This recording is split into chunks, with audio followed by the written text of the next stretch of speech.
آل سيدنا ومولانا محمد وآله وسلم. الحمد لله رب العالمين والصلاة والسلام على سيد الأنبياء والمرسلين وعلى آله وأصحابه وأزواجه وذرياته ومن تبعهم بإحسان إلى يوم الدين. أعوذ بالله من الشيطان الرجيم. بسم الله الرحمن الرحيم. إن الصلاة كانت على المؤمنين كتابا موقوتا. فقال الله تبارك وتعالى إن الصلاة تنهى عن الفحشاء والمنكر. صدق الله العظيم وصدق رسوله النبي الكريم ونحن على ذلك لمن الشاهدين والشاكرين والحمد لله رب العالمين. میرے محترم دینی بھائیو، قرآن کریم کی دو آیت آپ کے سامنے تلاوت کی، جس میں اللہ تبارک و تعالیٰ نے نماز کی اہمیت کو بتایا ہے. پہلی آیت جو ہم نے پڑھی، ان الصلاۃ کانت علی المؤمنین کتابا موقوتا، کہ جتنی نمازیں اللہ نے ہم پر فرض کی ہیں ان نمازوں کے اوقات متعین ہیں. انہی اوقات کے اندر نماز پڑھو گی تو اللہ کے جتنے وعدے ہیں وہ وعدے تمہیں ملیں گے. دوسری آیت ہم نے تلاوت کی 21ویں پارے کی پہلی ابتدائی آیت ہے. اللہ فرماتے ہیں ان الصلاۃ تنہی عن الفحشاء والمنکر، کہ نماز ایک اتنی بڑی چیز ہے کہ جو انسان کو فاحشات، گندگی، برائیاں، گناہ، ان تمام چیزوں سے نماز روک دیتی ہے. یہ دو آیتیں آپ کے سامنے پڑھی. آپ دیکھیے دنیا کے اندر انسانوں کو کتنی تکلیف اور پریشانیوں کا سامنا ہے. کاروباری آدمی کے پاس کھڑے رہیں گے تو کاروبار کے نہ چلنے کی شکایت کرتا ہے. اگر کسی کا کاروبار ٹھیک ٹھاک ہے تو اپنے گھریلو مسائل لوگوں کے سامنے بیان کرتا ہے. یا پھر دنیا کے جس فیلڈ کا کوئی آدمی ہو، خوش کوئی نہیں. ہر ایک کو اپنے لائف میں کسی نہ کسی اعتبار سے شکایتیں ہیں، پریشانیوں کا سامنا ہے، تکلیفوں کا سامنا ہے. اور وجہ اس کی یہ ہے کہ ہم لوگ زندگی جیسی گزارنی چاہیے، جیسا اللہ اس کے رسول نے ہم کو حکم دیا ہے، طریقے بتائے ہیں، ان طریقے کے مطابق ہم لوگ زندگی نہیں گزارتے ہیں. ایک من مانی زندگی گزارتے ہیں. اور اللہ کا وعدہ ہے کہ اگر رب چاہی زندگی گزارو گے، من چاہی نہیں، رب چاہی زندگی گزارو گے تو یہ پوری دنیا ہم نے بنائی تمہارے لیے ہے. یہ پوری دنیا ہم نے تمہارے لیے بنائی ہے. اتنا بڑا کائنات، یہ ہوائی جہاز، یہ اتنی بڑی ٹرینیں، یہ ہائی وے، یہ گاڑیاں، یہ ہم نے کس کے لیے بنایا ہے؟ انسانوں کے لیے تو بنایا ہے، بلکہ پوری کائنات تمہارے لیے. تمہارا کام یہ ہے کہ جو ایک مختصر سی زندگی ہم نے تمہیں عطا فرمائی ہے اور دے کر تمہیں دنیا کے اندر بھیجا ہے، بس وہ زندگی اپنی رب چاہی زندگی گزارنے والے بن جاؤ. اور اس میں بھی آپ کو کھانے پینے سے منع نہیں کیا، کھیلنے کودنے سے منع نہیں کیا، آرام کرنے سے منع نہیں کیا، روزی کمانے سے منع نہیں کیا، بال بچوں کے ساتھ گھومنے سے منع نہیں کیا. تمام چیزیں ہیں شریعت کے دائرے میں رہ کر. شریعت کے دائرے میں رہ کر آپ کماؤ، کھاؤ، پیو، کھیلو کودو، بچوں کے ساتھ گھومو، انجوائے کرو. ہر چیز کی اسلام نے اجازت دی ہے. بس شریعت کے دائرے کے اندر تمہاری زندگی گزرے گی. تمہاری یہ زندگی تو پرسکون گزرے گی ہی گزرے گی. کل جب آنکھیں بند ہو جائے گی تو آخرت کی زندگی بڑے مزے والی گزرے گی. ارے وہ تو قیامت کے بعد، لیکن آنکھیں بند ہونے کے بعد جب قبر میں جاؤ گے، فرشتے اعلان کریں گے ان کو کہہ دو اللہ نے کہا ہے نم کنومت العروس، سو جا جیسے کہ پہلی رات کی دلہن سوتی. دنیا کا کوئی ٹینشن نہیں.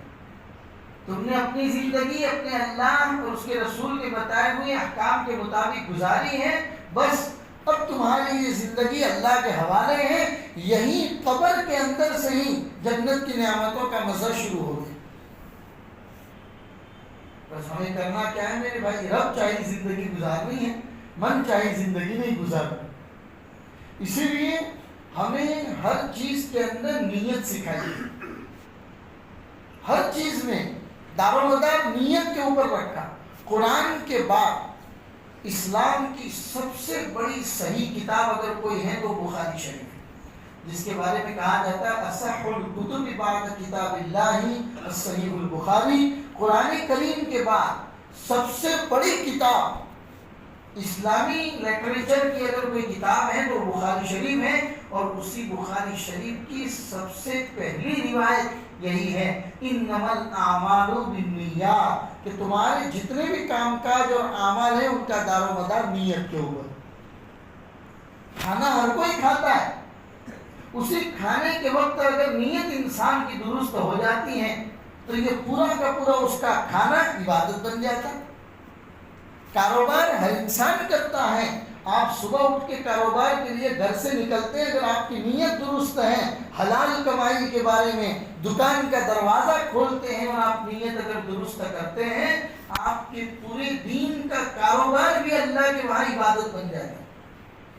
کتنا آسان ہے ہمارا مذہب میرے بھائی، کتنا آسان۔ پورے دین کی آپ اپنے لیے کاروبار کر رہے ہیں، یہ کاروبار بھی اللہ کی فہرست میں عبادت بن جاتا ہے۔ مسجد میں آ رہے ہیں نماز پڑھنے کے لیے، دعا سکھائی اللہم افتح لی ابواب رحمتک، اے اللہ میرے لیے تو اپنی رحمت کے دروازے کھول دے۔ اور کہا گیا کہ اس وقت تک نیت کر لو، جب تک مسجد میں رہو گے اعتکاف کی نیت کر لو، بسم اللہ دخلت وعلیہ توکلت ونویت سنت الاعتکاف۔ اے اللہ تیرے گھر میں نماز کے لیے آئے ہیں، جب تک تیرے گھر میں رہیں گے ہمیں اعتکاف کی نیت کر لیتے ہیں۔ مسجد میں رہنا بھی عبادت، نماز جو آپ پڑھ رہے ہیں وہ بھی عبادت بن رہی ہے، اور تب تک اس مسجد میں رہنا اللہ کی فہرست میں اعتکاف والا بندہ شمار ہوتا ہے۔ کتنا آسان ہے میرے بھائی، بس روٹین لائف میں تھوڑی چینجز کی ضرورت ہے، نیتوں کو تھوڑا درست کرنے کی ضرورت ہے، اور ان کے لیے اہتمام سب سے زیادہ۔ پریشانیاں اگر دور کرنا چاہتے ہیں میرے بھائیوں، لائف کی جتنی بھی پریشانیاں ہوں تکلیفیں ہوں دور کرنا چاہتے ہیں، تمام چیزوں کا حل اللہ تبارک و تعالیٰ نے نماز کے اندر رکھا ہے۔ ابھی بہت زیادہ دل جب بھر جائے کسی بھی بات کو لے کر، چاہے دکان کے مسائل ہو، چاہے پرسنل لائف کے کوئی مسائل ہو، کوئی بھی مسائل ہو، دل جب بھر جائے مسجد میں آؤ، صحیح وضو کرو، 2 رکعت صلاۃ الحاجہ کی نیت سے، ضرورت کی نماز 2 رکعت صلاۃ الحاجہ کی نیت سے اس رب کے سامنے نماز پڑھو، سجدہ بہت لمبا کرو، جتنا ہو سکے تم سے، جتنی مرتبہ ہو سکے، سبحان ربی الاعلی سبحان ربی الاعلی، خوب سجدہ لمبا کرو، اور پھر سلام پھیرو۔ خدائے پاک کی قسم دل میں ایک سکون محسوس کرو، اسی وقت سے سکون محسوس ہوگا۔ یہ ہم نہیں کہہ رہے ہیں، یہ اللہ کے وعدے ہیں، یہ اللہ کے وعدے۔ ایک صحابی نے ایک آدمی کے بارے میں آ کے شکایت کی اللہ کے رسول سے کہ فلاں آدمی پورے دن 5 وقت مسجد میں نماز پڑھتا ہے، رات پڑتی ہے کہ چوریاں کرتا ہے، چوری کی اس کی عادت ہے، جاتی ہی نہیں ہے، رات کو چوریاں کرتا ہے، پورے دن پابندی سے نماز پڑھتا ہے۔ اللہ کے رسول نے فرمایا ان قریب اس کی نماز اس کو اس چوری سے روک دے گی، یہی نماز اس کو اس چوری سے روک دے گی، کیونکہ قرآن میں وعدہ ہے، جو آیت میں نے آپ کے سامنے پڑھی 21ویں پارے کی، ان الصلاۃ تنہی عن الفحشاء والمنکر، کہ نماز ایک ایسی اہم ترین عبادت ہے میرے بھائیوں کہ وہ انسان کو فحشات، برائیاں، منکر یعنی کہ غلط کاموں سے روک دیتی۔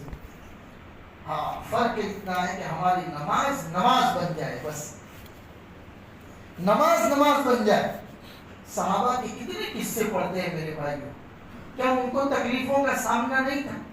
کیا وہ ہماری طرح انسان نہیں تھے؟ ان کے زمانے میں تو کوئی ٹیکنالوجی نہیں تھی. جتنی زندگی گزارنا آج آسان ہے اتنا تو ان کے زمانے میں نہیں تھا. وہ بھی ہمارے طرح کے انسان تھے، ان کے بھی بیوی بچے تھے، وہ بھی کاروبار کے لیے سفر کرتے تھے، وہ بھی مارکیٹ میں رہتے تھے، تمام چیزیں ان کے پاس تھی. اس کے باوجود ایک پرسکون زندگی گزار کے ہو گئے، پرسکون زندگی گزار کے وہ دنیا سے چلے گئے.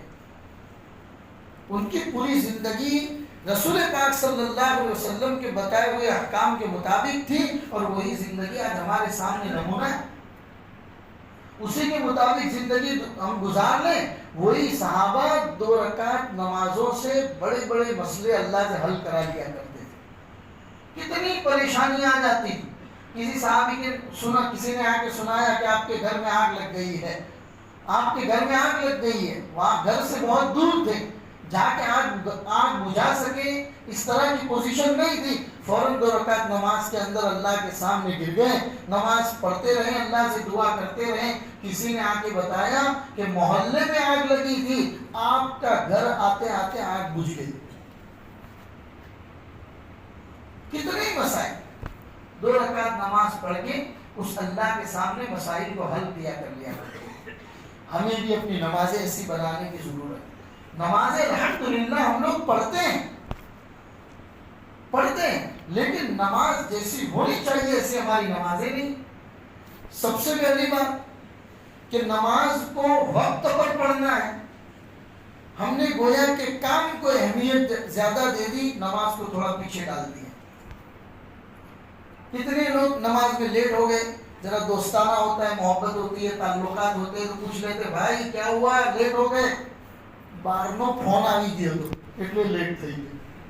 اللہ اکبر. تو اس باہر والے کو آپ کہہ نہیں سکتے میرے بھائی کہ نماز کا وقت ہو گیا ہے، تھوڑی دیر بعد فون کرو. آپ کو ان کی رعایت کرنے کی، وہ آپ کی رعایت نہ کرے. ان کو بھی فون کرتے وقت یہ معلوم کرنا چاہیے کہ آپ کی نماز کا وقت ہو رہا ہے. بارنو فون آ گیا تو اتنے لیٹ تھے. یہ کوئی ریزن ہے میرے بھائی؟ یعنی نماز کو، اس کا مطلب یہ ہوا کہ نماز کو اللہ نے عبادتوں میں جس لیول پہ رکھا ہے شاید ہمارے دماغ میں وہ لیول نہیں، ہم نے اس کو کوئی اہمیت نہیں دی. ورنہ اگر وہ اہمیت دے دیتے تو تمام کام کاج کو پس پش پہ ڈال دیتے میرے بھائی. اور آپ کبھی ایسی زندگی گزار کے دیکھیں، کتنا ہی اہم کام ہو، کتنا ہی اہم کام ہو، آپ نماز کے وقت اس کام کو چھوڑ دو، نماز کو ترجیح دے دو. دیکھیے آپ زندگی کے اندر کیا برکتیں محسوس کرتے ہیں. کتنے ہمارے کاروباری بھائی ہیں، ان سے ملاقات ہوتی ہے، بتاتے ہیں کہ نماز کے وقت ایک کسٹمر آ گیا. ہم نے ان سے کہہ دیا بھائی ہمارا جمعہ کا وقت ہے، جمعہ کی نماز ہے، جو جمعہ ہمارے دینوں کا سردار ہے، ہم اب تمہارے ساتھ بیٹھ کر لمبی ڈیل نہیں کر سکتے، ہم جا رہے ہیں جمعہ کی نماز پڑھنے کے لیے. اس نے کہا کوئی بات نہیں، پھر ہم بازار میں کسی اور دکان سے سودا کر لیں گے. انہوں نے کہا ٹھیک ہے بات، ہم تو جا ہی رہے ہیں جمعہ کے لیے، جس جمعہ کے بارے میں اللہ نے فرمایا ہے کہ اذان ہو فاسعوا الی ذکر اللہ، اللہ کے ذکر کی طرف دوڑو، وذروا البیع، خرید و فروخت کو چھوڑ دو. اور اسی اللہ نے اگلی آیت میں کہا ہے کہ جب نماز سے فارغ ہو جاؤ فانتشروا فی الارض، زمین کے اندر پھیل جاؤ، تمہیں روزی دینے کی ذمہ داری ہماری. اس لیے آپ کسی اور دکان سے ڈیل کرنا چاہے کر لیجئے، ہم تو بھائی جمعہ کی نماز کے لیے جا رہے ہیں. چنانچہ جمعہ کی نماز پڑھ کے 1 گھنٹے کے بعد پہنچے. وہ کسٹمر ان کی دکان کے باہر بیٹھا ہوا ہے. اس نے کہا کہ ہم نے چاہا کہ ڈیل اگر کریں گے تو آپ ہی سے کریں گے. جو اپنے رب کا وفادار ہوگا وہ اپنے کسٹمر کا بھی وفادار ہوگا، وہ دھوکہ نہیں کرے. اللہ کے برکتوں کے وعدے ہیں میرے بھائی. تو بہرحال ہم نے نمازوں کو اوقات پہ پڑھنا چھوڑ دیا. نماز ان الصلاۃ کانت علی المؤمنین کتابا موقوتا، یہ آیت ہر انڈیکیٹر پر لکھی ہوئی ملے گی آپ کو. انڈیکیٹر پہ یہی ہے جو پھول جیسا آپ کو بیچ میں نظر آتا ہے، وہ یہی آیت لکھی ہوئی ہے. ہاں کہیں پر بھی آپ ڈیجیٹل واچ دیکھیں گے تو یہ آیت لکھی ہوئی ملے گی، ان الصلاۃ کانت علی المؤمنین کتابا موقوتا. نماز مومنین کے اوپر اللہ نے ان کے اوقات متعین کر کے رکھے ہیں. یہ نہیں ہے کہ ہم آ رہے ہیں 6:15 بجے مغرب کا وقت شروع ہو رہا ہے، 6 بجے آ رہے ہیں، عصر بھی پڑھ رہے ہیں اور مغرب بھی پڑھ رہے ہیں۔ رسول پاک صلی اللہ علیہ وسلم نے اس کو منافق کی نشانی بتایا۔ جماعت کو چھوڑ دینا یہ منافق کی نشانی۔ لہذا میرے بھائیوں، نمازوں کو اوقات پر پڑھنے کا اہتمام کریں۔ اسی طریقے سے نمازوں کو مسجدوں میں ادا کرنے کا اہتمام کریں۔ اور تیسرا، نمازوں کو جماعت کے ساتھ پڑھنے کا اہتمام کریں۔ ہمارے معاشرے سے چیزیں دور ہو گئی، اس لیے اسلام اور مسلمانوں کا آپس کا جو اتحاد، آپس کا جو میل ملاپ ہونا چاہیے، یہ دلوں سے خود بخود دور ہو گئی۔ جماعتوں میں کثرت ہوگی، نماز کی جماعتوں میں کثرت ہوگی، مسلمانوں کی صفوں میں خود بخود اتحاد ہوتا چلا جائے گا، اور جماعتیں چھوٹنے لگی، اتحاد پارا ہو جائے گا۔ یہ ضروری ہے۔ جماعت، اس کے سائنٹیفک بہت سارے ریزن ہیں، ابھی وہ وقت نہیں ہے کہ وہ ہم آپ کو بتا سکیں یہاں پر بیٹھ کر۔ دنیاوی فائدے، دین کے فائدے میں نہیں کہہ رہا ہوں۔ جماعت کے ساتھ نماز، کوئی بھی معاشرہ، کوئی بھی سماج، کوئی بھی سوسائٹی اگر مل جل کے 5 وقتہ نماز میں جماعتوں کے اہتمام کے ساتھ نماز پڑھتی ہے تو اس کے دنیاوی بھی بہت سارے فائدے، بہت سارے دنیاوی فائدے اللہ تبارک و تعالیٰ نے رکھے۔ ہمیں رسول پاک صلی اللہ علیہ وسلم کے فرامین کے اوپر نظر رکھتے ہوئے جماعتوں کے ساتھ نمازوں کو مسجد میں اوقات کے ساتھ پڑھنے کا اہتمام کرنا چاہیے۔ پھر اس کی برکتیں آپ دیکھیں گے انشاءاللہ۔ پیران پیر شیخ عبد القادر جیلانی رحمۃ اللہ علیہ کا نام ہر ایک نے سنا ہوگا ماشاءاللہ، تمام پیروں کے پیر مانے جاتے ہیں۔ شیخ عبد القادر جیلانی رحمۃ اللہ علیہ بہت بڑے اللہ کے ولی تھے میرے۔ وہ فرمایا کرتے تھے، میرا بس چلے تو نماز چھوڑنے والے کو میں مسلمان کے قبرستان میں دفن کرنے کی اجازت بھی دوں، جو ہمیشہ سجدوں میں اللہ کے سامنے مسلمان امت کے لیے دعاؤں کا اہتمام کر رہے ہیں، جن کو بعد کے پیروں نے پیران پیر کا درجہ دیا ہے، بعد کے بڑے بڑے اللہ کے ولیوں نے ان کو پیران پیر کا درجہ دیا ہے، شیخ عبد القادر جیلانی رحمۃ اللہ علیہ کو۔ وہ فرما رہے ہیں کہ میرا بس چلے تو نماز چھوڑنے والے کو میں مسلمان کے قبرستان میں دفن کرنے کی اجازت دوں۔ ان سے بھی بڑی بات، میرے اور آپ کے آقا محمد رسول اللہ صلی اللہ علیہ وسلم امت کے ساتھ اپنے نبی کو کتنا پیار تھا، یہ بیان کرنے کی ضرورت نہیں ہے، ہر انسان جانتا ہے کہ محمد رسول اللہ کو اپنی امت کے ساتھ کتنا پیار تھا کہ جب بھی سجدہ کے اندر سر گیا ہے، اللہ کے رسول نے اپنے اللہ سے امت کے لیے ہی مانگا ہے، کسی اور کے لیے نہیں مانگا۔ حضرت عائشہ فرماتی ہے، میں نے پہلے بھی بیان کیا کہ شب برات میں اللہ کے رسول قبرستان کے اندر تھے، میں نے جا کے کان لگائے تو دعا کر رہے ہیں سجدے میں جا کر اللہ کے سامنے، اے اللہ میری امت پر رحم فرما۔ 63 سالہ زندگی میں کبھی اپنی ذات کے لیے اللہ سے کچھ نہیں مانگا، اپنی امت ہی کے لیے مانگا ہے۔ اور دنیا سے پردہ فرماتے وقت پوری امت مسلمہ کو وصیت فرما کے گئے، اے میری امت فکر مت کرنا، کل قیامت کے دن محشر کے میدان میں جب تمہارے نامے اعمال تولے جائیں گے، تمہارا یہ نبی اس وقت وہاں کھڑا ہوگا، میں اپنی امت کے پلڑے کو جھکنے نہیں دوں گا۔ اے میری امت، جب تم پل صراط سے گزر رہے ہوں گے تمہیں اس وقت سب سے زیادہ مورل سپورٹ کی ضرورت ہوگی۔ میں چاہتا تو میں تو نبی ہوں، نبیوں کا بھی سردار ہوں، میں پہلے جنت میں چلا جاتا، لیکن نہیں، میں اپنی پوری امت کو پل صراط پر سے گزار کر، اگر تمہارے پیر وہاں پر ڈگمگا گئے، یہ محمد رسول اللہ تمہیں سپورٹ کرے گا، تمہیں جنت میں پہنچا کر جاؤں۔ ہر پوری زندگی اپنی امت کے لیے مانگا ہے۔ وہ نبی بھی نماز کے اہتمام کو صحابہ کے سامنے بتاتے ہوئے فرماتے ہیں، کبھی کبھی میرا دل کرتا ہے کہ نماز کا وقت ہو تو میں مصلی کے اوپر کسی اور کو کھڑا کروں اور نوجوان صحابہ کو لے کر جاؤں، جنگل سے لکڑیاں جمع کروں اور وہ لوگ جو اپنے گھروں میں نماز پڑھتے ہیں ان کے گھروں کو آگ لگا دوں۔ محمد رسول اللہ کا فرمان ہے، میں ان کے گھروں کو آگ لگا دوں۔ ایک طرف امت کے ساتھ پیار اور محبت کا یہ عالم ہے، اور وہی امت جب نمازیں چھوڑتی ہے یا پھر گھر میں نماز پڑھنے کا اہتمام کرتی ہے تو محمد رسول اللہ کا یہ فرمان کہ میں ان کے گھروں کو آگ لگا۔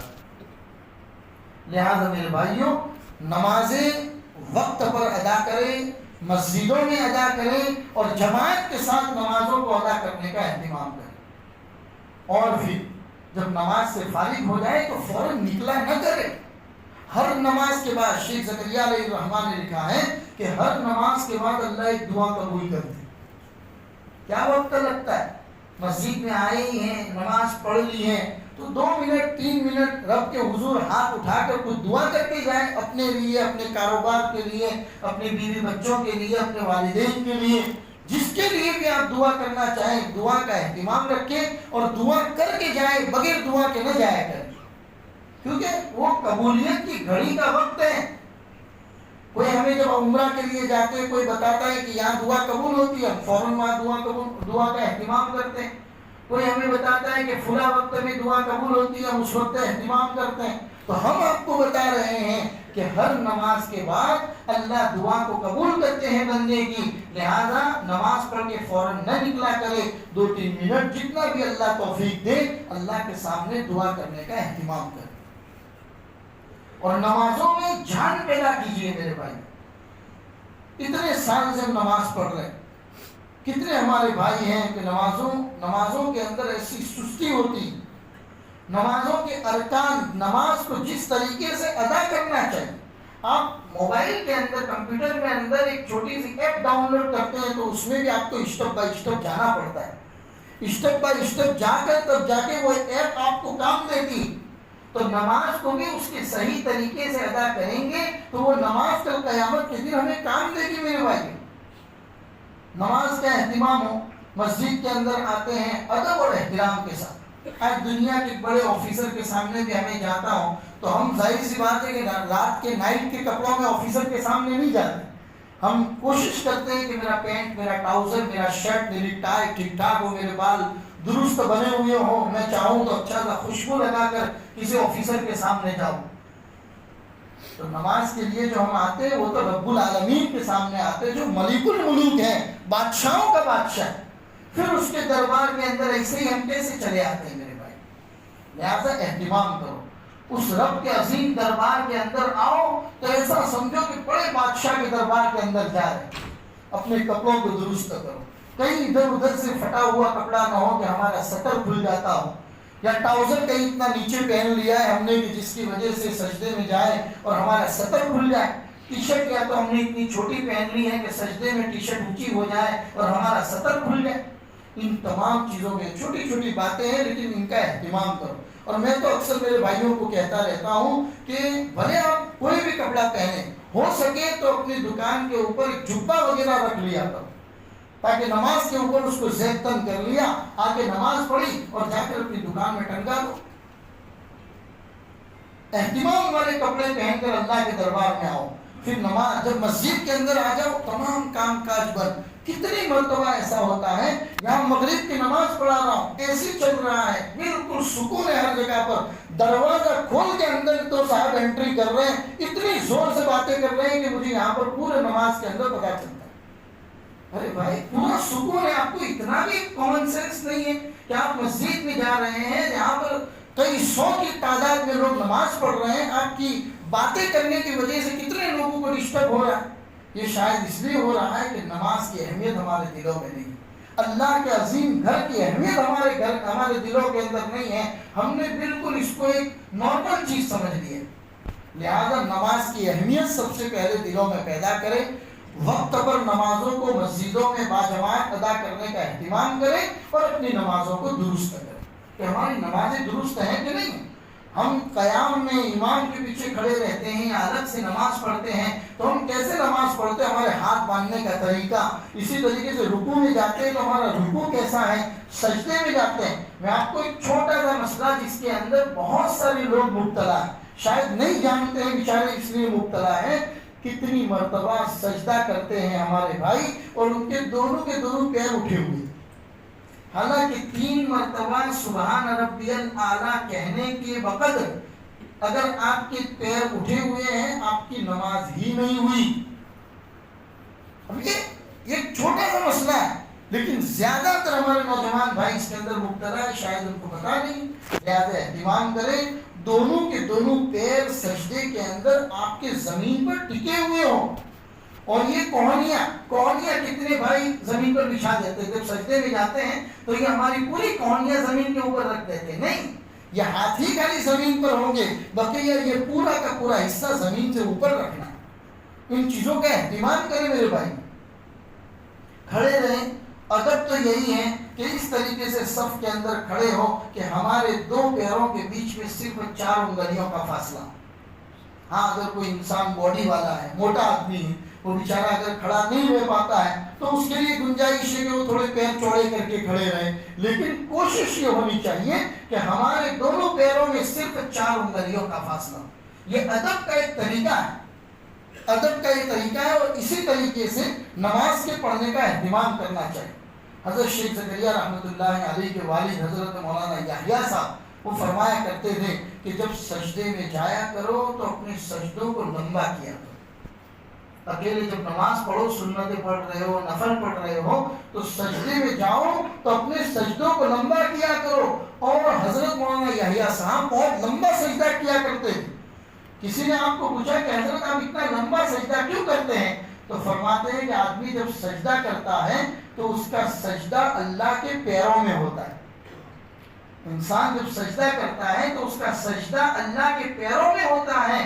دل گوارا ہی نہیں کرتا کہ اللہ کے پیروں سے سر اٹھا. حضرت مولانا یحییٰ صاحب فرماتے تھے کہ دل گوارا ہی نہیں کرتا کہ اللہ کے قدموں میں سے میں اپنا سر اٹھا لوں, یہ گوارا ہی نہیں کرتا. لہذا سجدوں کو لمبا کیا کرو میرے بھائیوں, اور ان سجدوں کے اندر اللہ سے خوب مانگا کرو.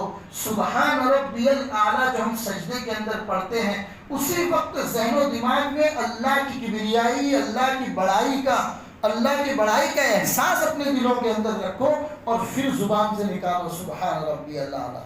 رکوع میں جاؤ سبحان ربی العظیم, اللہ کی عظمت کا خیال کرتے ہوئے سبحان ربی العظیم نکلے. یہ دل اتنا مضبوط ہو جائے گا کہ دنیا کی کوئی طاقت پھر آپ کو ڈرا نہیں سکتی, کیونکہ اس کے اندر اللہ کی عظمت بیٹھی ہوئی.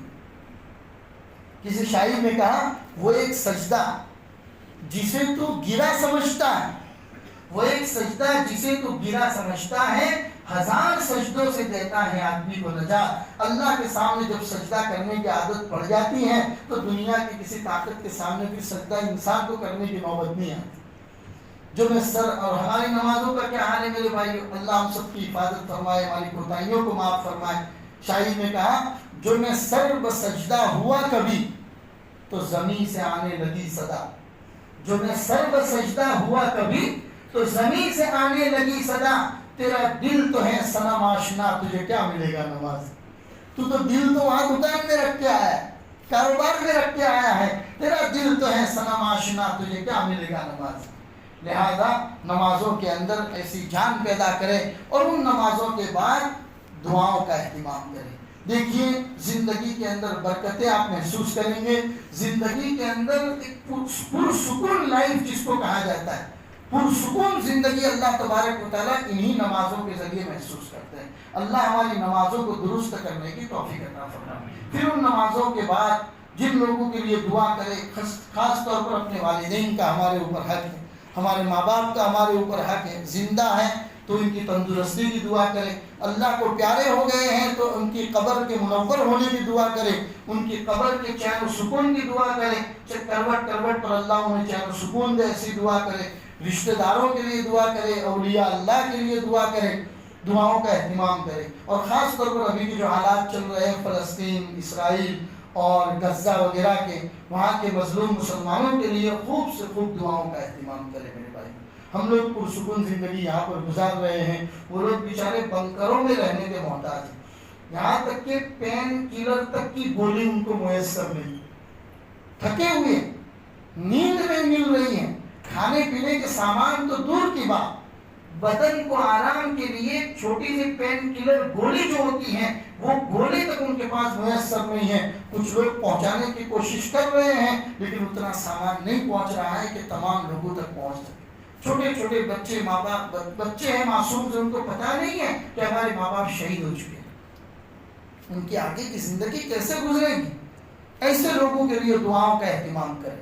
دشمن تو اپنی چال چلے گا، کیونکہ دنیا قیامت کی نشانیاں جو آپ حدیث کی کتابوں میں پڑھو گے تو ان نشانیوں کو اگر آپ کے سامنے ابھی بیان کیا جائے تو آپ خود محسوس کریں گے کہ شاید قیامت عنقریب آنے والی، عنقریب امام مہدی اتریں گے، عنقریب حضرت عیسیٰ علیہ السلام تشریف لائیں گے، اور دنیا کے اندر یہ تمام چیز ہونے والی، ورلڈ وار جس کو کہا جاتا ہے، عالمی جنگ، یہ عالمی جنگ کی تیاریاں ہیں، یہ تمام چیزیں اپنی جگہ پر ہوتی رہیں گی، اور ایک دن ایسے ہی آئے گا کہ یہ دنیا ہی ختم ہو جائے گی اور اللہ تبارک و تعالیٰ اس کے بعد محشر کا میدان قائم کریں گے۔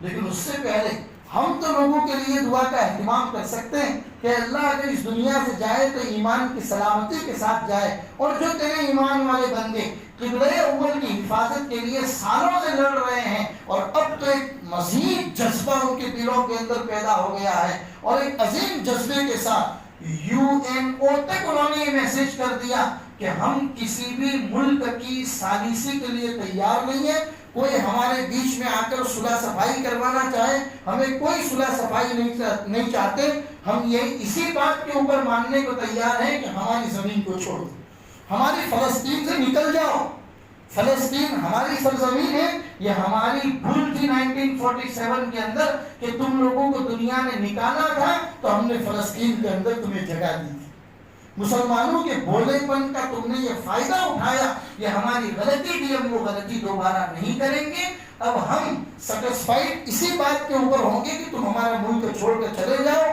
ورنہ تو ہم آخری دم تک تم سے لڑتے رہیں گے۔ یہ پیغام انہوں نے UNO تک پہنچا دیا۔ اللہ ان کو مزید ہمت عطا فرمائے تاکہ وہ قبلہ اول کی حفاظت کر سکے۔ ہم یہاں بیٹھ کر ان کے لیے دعاؤں کا اہتمام کریں کہ اللہ ان کی دنیاوی ضرورتیں بھی غیب سے پوری فرمائے، اور ان کو مزید ہمت، حوصلہ اور اللہ کے اوپر یقین اللہ نصیب فرمائے۔ جزا اللہ عنا سیدنا محمد بما هو اہلہ، وصلی اللہ علی النبی الکریم وعلی آلہ واصحابہ اجمعین برحمتہ۔